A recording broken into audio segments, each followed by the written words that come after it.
ধরুন আপনি বহুদিনের পরিচিত একটি শব্দ, ধরা যাক মানুষ, বারবার উচ্চারণ করছেন। প্রথম ৫-৬ বার সবকিছু স্বাভাবিক, কিন্তু ১০ বারের পর হঠাৎ শব্দটি আপনার কাছে অদ্ভুত শোনাতে শুরু করলো। মনে হচ্ছে এটা কি সত্যিই মানুষ শব্দ, নাকি কোনো নতুন অচেনা কিছু, যেন বহু পরিচিত একটি জিনিস চোখের সামনে থেকেও আপনাকে আর চিনতে পারছে না। এই অস্বাভাবিক অনুভূতিটি হলো ঝামেভু। এই অভিজ্ঞতাকে আরো সহজভাবে বোঝাতে গেলে বলা যায়, কোনো জিনিস আমরা বহুবার দেখেছি, ব্যবহার করেছি বা চিনেছি, কিন্তু হঠাৎ এক মুহূর্তে মনে হলো যেন জীবনে প্রথমবার দেখছি। প্রতিদিন যেই রাস্তায় যাই সেটা অচেনা হয়ে ওঠে। এমনকি অত্যন্ত ঘনিষ্ঠ কোনো মানুষের মুখও ১ সেকেন্ডের জন্য অপরিচিত মনে হতে পারে। ওদের স্বপ্ন পূরণে পাশে থাকতে পেরে আমরা গর্বিত। যেন মস্তিষ্ক চেনা থেকে অচেনা এই অবস্থায় হঠাৎ সরে যায়।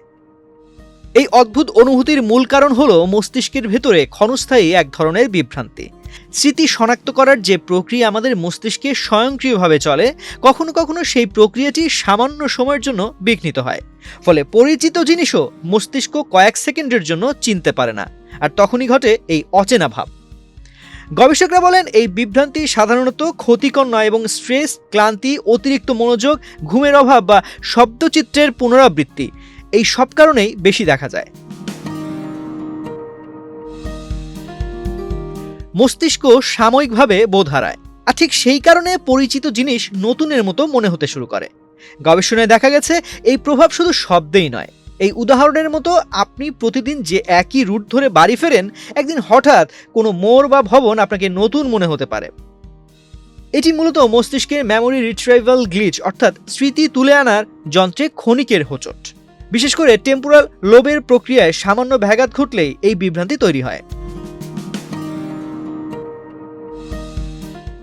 নিউক্যাসল ইউনিভার্সিটির বিখ্যাত এক গবেষণায় অংশগ্রহণকারীদের একটি সাধারণ শব্দ ৩০ বার লিখতে দেওয়া হয়েছিল। আশ্চর্যের বিষয়, পরীক্ষার ৬০% ব্যক্তি সেই শব্দটিকে আর চিনতে পারেননি। যেই ঘটনাটি আমাদের প্রধান উদাহরণের সঙ্গে পুরোপুরি মিলে যায়। বিশেষজ্ঞরা এটিকে বলেন মেটাকগনিটিভ ডিসরাপশন, যেখানে মস্তিষ্ক নিজেই নিজের চিন্তার উপর আস্থা হারিয়ে ফেলে। ঝামেভু আমাদের মস্তিষ্কে স্বাভাবিক কার্যপ্রণালীর এমন এক ঝলক, যেখানে পরিচিত জগৎ মুহূর্তের জন্য অপরিচিত হয়ে ওঠে। এটি কোনো রোগ নয়, বরং মস্তিষ্কের সাময়িক বিভ্রান্তি, যা স্ট্রেস, ক্লান্তি কিংবা পুনরাবৃত্তিজনিত মানসিক চাপেই বেশি দেখা যায়। নিউরোসায়েন্স দেখিয়েছে স্মৃতি শনাক্তের সূক্ষ্ম যন্ত্রে সাময়িক বিঘ্ন ঘটলেই এ ধরনের অনুভূতি তৈরি হয়। তাই হঠাৎ কোনো শব্দ বা মুখ অচেনা লাগলে ভয় পাওয়ার কিচ্ছু নেই, বরং বুঝতে হবে আমাদের মস্তিষ্ক কতটা জটিল এবং কিভাবে ক্ষুদ্রতম পরিবর্তনও আমাদের উপলব্ধিকে মুহূর্তেই বদলে দিতে পারে। তো আজ এ পর্যন্তই। স্বাস্থ্য বিষয়ক এমন নানা বিষয় জানতে বাংলাদেশ প্রতিদিনের সঙ্গেই থাকুন।